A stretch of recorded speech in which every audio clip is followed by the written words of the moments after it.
नमस्कार, स्वागत है आप सभी का। मैं हूं आपके साथ वक्ता दुबे।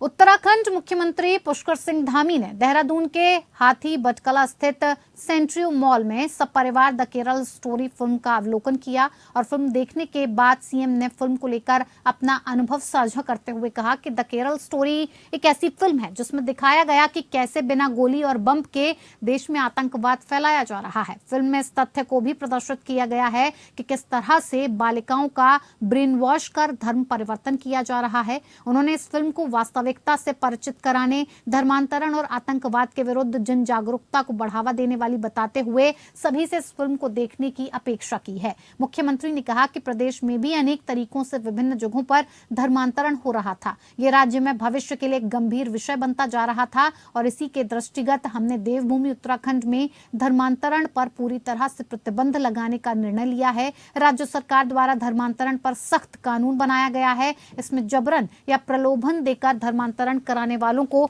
10 साल तक कठोर कारावास का प्रावधान किया गया है और जिसमें धर्मांतरण कराने के मामलों को 2 श्रेणियों में बांटा गया है। एकल धर्मांतरण के लिए सजा कम है, जबकि सामूहिक धर्मांतरण में ज्यादा सजा होगी। मुख्यमंत्री ने आगे ये भी कहा कि धर्मांतरण के साथ ही हमारी सरकार द्वारा देवभूमि में सरकारी भूमि पर किए गए अतिक्रमण को चिन्हित कर उसे सख्ती से हटाए जाने का कार्य किया जा रहा है। राज्य में होने वाले अवैध अतिक्रमण को किसी भी दशा में सहन नहीं किया जाएगा।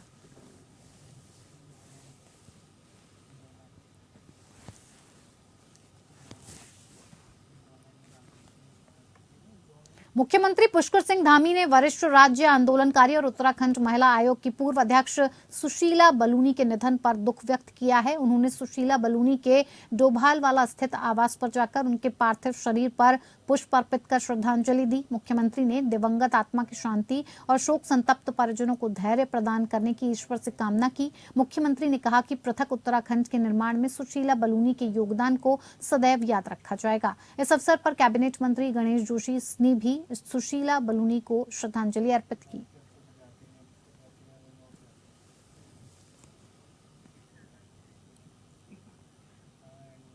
उत्तराखंड सरकार में कैबिनेट मंत्री के तौर पर मंत्री सतपाल महाराज ने काशीपुर क्षेत्र के विकास के लिए करोड़ों की सौगात देते हुए कई योजनाओं का लोकार्पण और शिलान्यास किया। इस दौरान उन्होंने पार्टी कार्यकर्ताओं के साथ बैठक करने के साथ ही जनपद स्तर पर अधिकारियों के साथ भी बैठक की। काशीपुर में चैती चौराहे के पास स्थित ब्लॉक सभागार में आयोजित कार्यक्रम के दौरान उन्होंने ऊधम सिंह नगर जिले के विकास के लिए लोक निर्माण विभाग, पंचायती राज विभाग, सिंचाई विभाग, लघु सिंचाई विभाग के तहत 35 करोड़ 48 लाख 38 हजार रुपए की विकास परियोजनाओं का लोकार्पण और शिलान्यास किया। इस दौरान सरकार के कैबिनेट मंत्री सतपाल महाराज ने जनपद स्तरीय अधिकारियों के साथ एक बैठक भी आयोजित की, जिसमें आम जनों के द्वारा संबंधित विभाग से संबंधित समस्याओं का मौके पर ही निराकरण किया गया। वहीं इस कैबिनेट मंत्री ने जानकारी देते हुए कहा कि ग्राम प्रधान, क्षेत्र पंचायत और जिला पंचायत में अब 2 से अधिक संतान वाले लोग भी चुनाव लड़ सकते हैं। 25 जुलाई 2019 से पूर्व जिनके 2 से अधिक संतानें हैं वो अब चुनाव लड़ सकते हैं।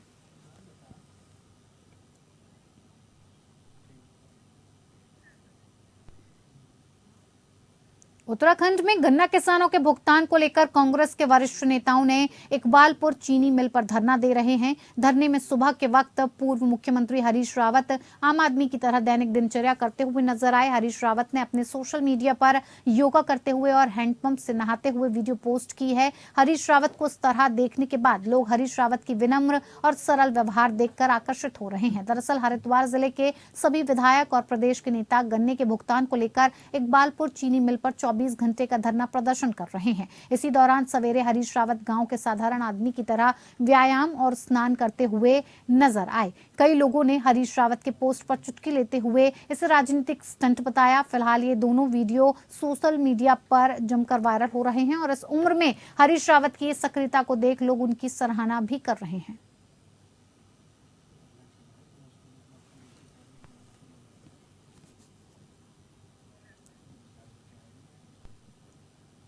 उत्तराखंड में 13 मई से 16 मई तक अन्न महोत्सव 2023 आयोजित किया जाना है और जिसके प्रचार प्रसार के लिए कृषि मंत्री गणेश जोशी ने अन्न कृषक रथों को हरी झंडी दिखाकर रवाना किया। आपको बता दें कि राज्य सरकार मिलेट्स को लेकर उत्तराखंड को स्वावलंबी बनाना चाहती है और इस मौके पर बोलते हुए कृषि मंत्री गणेश जोशी ने कहा कि प्रधानमंत्री नरेंद्र मोदी की अवधारणा से वर्ष 2023 को मिलेट्स वर्ष घोषित घोषित किया गया है, जो भारत के लिए सम्मान की बात है। हमारा पूरा प्रयास है कि उत्तराखंड में मंडवा, कोदा और अन्य मोटे अनाजों को प्रोत्साहित किया जाए और उसके साथ ही स्वयं सहायता समूह में महिलाओं को स्वावलंबी बनाने के लिए राज्य सरकार उन महिलाओं से मंडवा क्रय करेगी, जिसके लिए कार्य योजना तैयार कर ली गई है और सभी मोटे अनाज का मूल्य भी राज्य सरकार किसानों को बेहतर मुहैया कराएगी। कृषि मंत्री गणेश जोशी ने इस मौके पर प्रधानमंत्री नरेंद्र मोदी का धन्यवाद करते हुए कहा, प्रधानमंत्री से प्रेरणा लेकर राज्य सरकार जगह जगह मिलेट्स मेले भी आयोजित करने जा रही है और जिसके लिए सरकार ने तैयारियां भी पूरी कर ली हैं।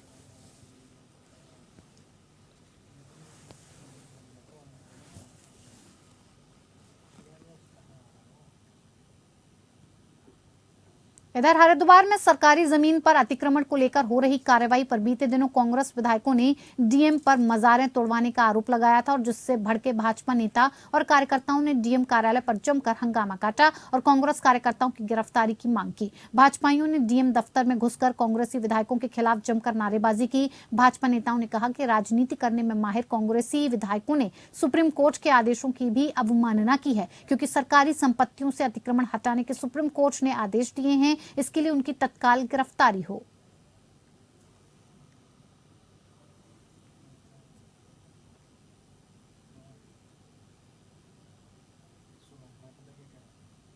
उत्तराखंड में मौसम पिछले कुछ समय से लगातार सुहाना बना हुआ है। मई आने के बावजूद अभी तक तापमान में कोई खास बढ़ोतरी नहीं हुई है। वहीं मौसम केंद्र देहरादून के निदेशक विक्रम सिंह के अनुसार आने वाले 1-2 दिनों में तापमान में 2 से 3 डिग्री बढ़ोतरी देखी जा सकती है और उसके साथ ही कुछ इलाकों में हल्की बारिश की भी संभावना है।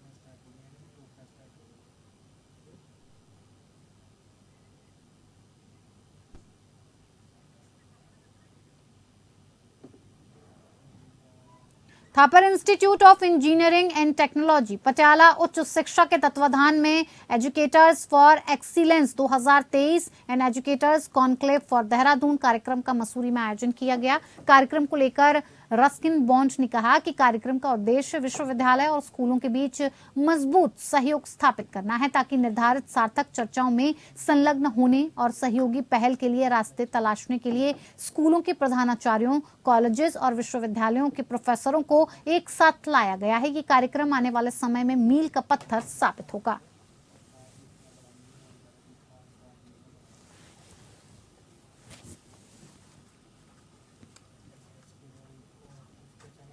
माननीय उच्च न्यायालय में ग्रामीण क्षेत्रों से जैविक और अजैविक कूड़े के निस्तारण के साथ ही प्लास्टिक निस्तारण को लेकर एक जनहित याचिका दायर की गई है और जिसके मद्देनजर पंचायती राज सचिव ने प्रदेश के सभी जनपदों में कूड़ा निस्तारण को लेकर सख्त निर्देश दिए हैं और इसी को लेकर जनपद पौड़ी के सभी 15 ब्लॉक्स में एक कम्पैक्ट मशीन इंस्टॉल कर दी गई है। कूड़ा निस्तारण के नोडल अधिकारी पौड़ी और जिला पंचायत के अभियंता दर्शन सिंह रावत ने बताया कि कूड़ा निस्तारण को लेकर जनपद के सभी 15 ब्लॉक्स में कम्पैक्ट मशीन इंस्टॉल कर दी गई है और इसके साथ ही जिला पंचायत द्वारा 15 ब्लॉक्स में लगभग 70 स्वच्छक तैनात किए गए हैं। ये स्वच्छक गांव-गांव से कूड़ा उठाकर कम्पैक्ट मशीन तक पहुंचाने का काम कर रहे हैं। जनपद पौड़ी प्रदेश का पहला ऐसा जनपद है जिसने अपने सभी 15 ब्लॉक में कम्पैक्ट मशीन इंस्टॉल कर दी है, जिससे जैविक कूड़े का रिसाइकल भी होने लगा है।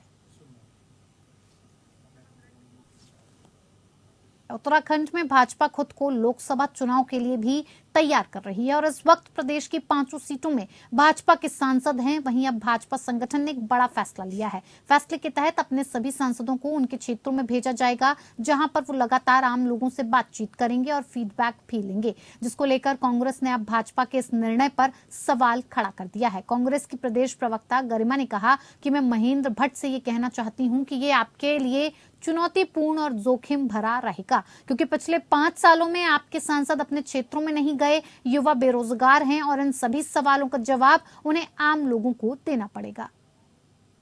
प्रदेश अध्यक्ष महेंद्र भट्ट ने निर्णय लिया है कि वो 15 मई से लेकर 15 जून तक अपने 5 सांसदों को उनके संसदीय क्षेत्र में भेजेंगे। यानी कि अब जब हम लोकसभा चुनाव के मुहाने पर खड़े हैं तो भाजपा को अपने सांसद और संसदीय क्षेत्र दोनों याद आ गए हैं। मैं महेंद्र भट्ट जी से कहना चाहती हूं कि ये आपके सांसदों के लिए चुनौती भरा तो रहेगा ही, बल्कि जोखिम भरा भी रहेगा, क्योंकि पिछले 5 सालों से जिन सांसदों की तलाश उनके संसदीय क्षेत्र की जनता कर रही है वो खासी नाराज और आक्रोशित है। युवा भर्ती परीक्षाओं में हो रहे घपले घोटालों को लेकर आक्रोशित हैं, तो महिलाएं अपने प्रति बढ़ते हुए अपराध और न्याय और अत्याचार को लेकर क्षुब्ध हैं। वहीं किसान मुआवजा न मिलने की वजह से और गन्ना का समर्थन मूल्य में बढ़ोतरी न होने की वजह से क्षुब्ध हैं, तो किस व्यापारी और मजदूरों की हालत आप जानते ही हैं। प्रदेश के कैबिनेट मंत्री प्रेमचंद अग्रवाल का नाम एफआईआर में दर्ज हो गया है। मामला ऋषिकेश में एक व्यक्ति के साथ मारपीट से जुड़ा हुआ है और उससे पहले जब मारपीट का ये वीडियो वायरल हुआ था तो पीड़ित ने एफआईआर के लिए पत्र पुलिस में दिया था और बताया था कि मंत्री ने मेरे साथ मारपीट के बावजूद उसकी एफआईआर में मंत्री का नाम नहीं था। वहीं कांग्रेस ने इसके ऊपर सवाल खड़े किए थे कि आखिर मंत्री का नाम क्यों नहीं है। हालांकि अब एफआईआर सामने आ गई है जिसमें मंत्री का नाम है। वहीं मंत्री के नाम होने पर भाजपा के प्रदेश अध्यक्ष का कहना है कि मुख्यमंत्री पुष्कर सिंह धामी ने साफ कह रखा है कि जो भी दोषी होगा वो सामने आएगा, हम किसी के साथ पक्षपात नहीं करेंगे। मैंने कहा ना, विपक्ष को जब मुद्दे नहीं होते हैं तो अनावश्यक टिप्पणियां करते हैं, क्योंकि आखिरकार मुख्यमंत्री पुष्कर सिंह धामी जी के नेतृत्व में गलत किसी के साथ नहीं होगा, अन्याय नहीं होगा। ये ठीक है कि एक जनप्रतिनिधि के नाते सब लोगों को संयम बरतने की आवश्यकता रहती है, वो संयम बरतना चाहिए। और समाज के ऐसे लोगों को भी जिनको ये भी ना पता कि आखिर किसी मिनिस्टर से कैसी बात करनी है, उनको भी अपने अंदर विचार करना चाहिए। इस प्रकार के प्रतिशत दोबारा निर्माण ना हो, इन सब लोगों को प्रयास करो। हल्द्वानी के महिला हॉस्पिटल में कुमाऊं आयुक्त दीपक रावत ने औचक निरीक्षण किया, जहां उन्हें कई खामियां देखने को मिली। हॉस्पिटल में स्टाफ की मौजूदगी को लेकर बायोमेट्रिक की व्यवस्था खराब है। डॉक्टर स्टाफ हॉस्पिटल की रजिस्टर में अपनी उपस्थिति भी नहीं दर्ज करा रहे हैं, जो कि गलत है, जबकि रोस्टर के हिसाब से उपस्थिति होनी चाहिए और जिससे मरीजों को भी डॉक्टर्स की जानकारी मिल जाती है। वहीं उन्होंने कहा कि मरीजों को दवाइयां बाहर से लिखी जा रही हैं, जबकि सरकारी हॉस्पिटल में जन औषधि केंद्र बनाए गए हैं, जहां पर बहुत इमरजेंसी दवाइयों को छोड़कर सामान्य बीमारियों की दवा जन औषधि केंद्र से ही दिए जाने का प्रावधान है, लेकिन बाहर से दवाइयां लिखी जा रही हैं।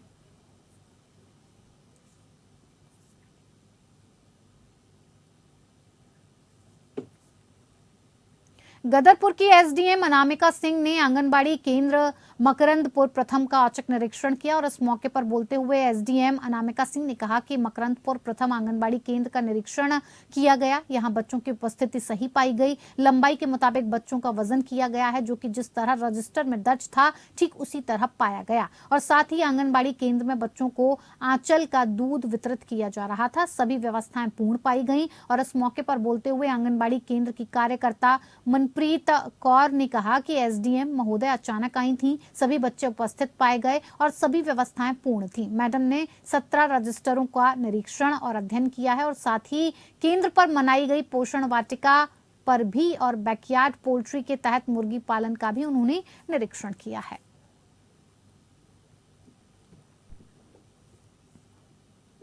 इधर ऊधम सिंह नगर के खटीमा में बदहाल हो चुकी यातायात व्यवस्था को सही करने में जुटी पुलिस ने सड़क पर अतिक्रमण को लेकर कार्रवाई की और सड़क किनारे लगे फल और ठेलों के खिलाफ कार्रवाई करते हुए 22 चालान काटे। वहीं फल और ठेला स्वामियों ने पुलिस पर पिटाई का आरोप लगाते हुए बाजार पुलिस चौकी का घेराव किया और पिटाई करने वाले दोषी पुलिसकर्मियों के खिलाफ कार्रवाई की मांग की। साथ ही चेतावनी देते हुए कहा कि अगर कार्रवाई नहीं होती है तो वो 2 दिवसीय हड़ताल करेंगे।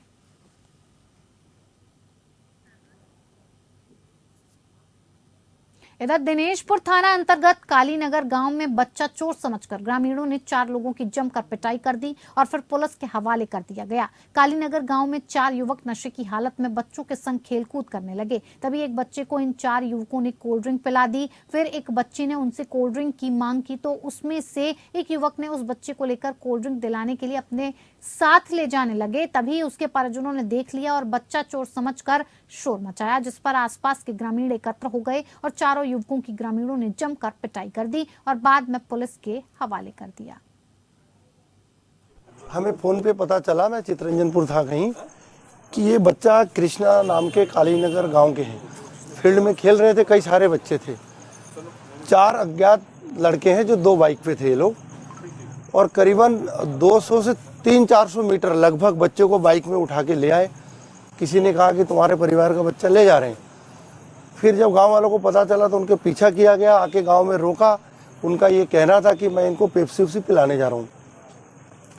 तो अज्ञात है, कोई जान ना पहचान दारू पी रखे हैं, और हमें पूरा संदिग्ध है कि ये लोग आए दिन ऐसे कांड हो रहे हैं।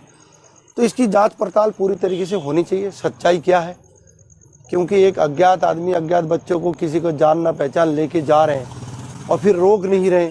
दारू पिया हुआ है, कोई हल्द्वानी के कह रहे हैं, कोई रुद्रपुर के कह रहे हैं। ये कल हमें भी सूचना मिली थी रात्रि में करीबन 7-8 बजे के टाइम पे हम लोगों को सूचना मिली थी, ग्रामीण द्वारा सूचना दी गई कि कोई बच्चा चोर गिरोह घूम रहा है और इन्होंने बच्चे को किडनैप करने की कोशिश करी है। तो इस सूचना पर हम लोग गए वहाँ मौके पर 4 व्यक्ति हमें मिले और गाँव वाले मिले। तो गाँव वाले भी यहाँ पे थाने पर भी आए थे और बच्चों को भी हम लेकर आए। तो पूछताछ में जो हमें पता चला कि वो व्यक्ति 4 जो व्यक्ति थे वो नशे में थे और उससे पहले वो बच्चों के साथ खेल कर रहे थे और उसका वीडियो भी उन्होंने अपने घर के ग्रुप में डाला है, भेजा है। और उसमें से किसी बच्चे से जीतने पर उन्होंने उनको पेप्सी भी पिलाई। पेप्सी पिलाने के बाद एक बच्चे ने बोला कि मुझे फ्रूटी पीनी है, तो उसमें से एक व्यक्ति उस बच्चे को फ्रूटी पिलाने के लिए ग्राउंड से बाहर ले गया। तो परिजनों को लगा कि ये हमारे बच्चे को किडनैप करके लेकर गए। चलिए, इस बुलेटिन में मेरे साथ फिलहाल इतना ही। नमस्कार।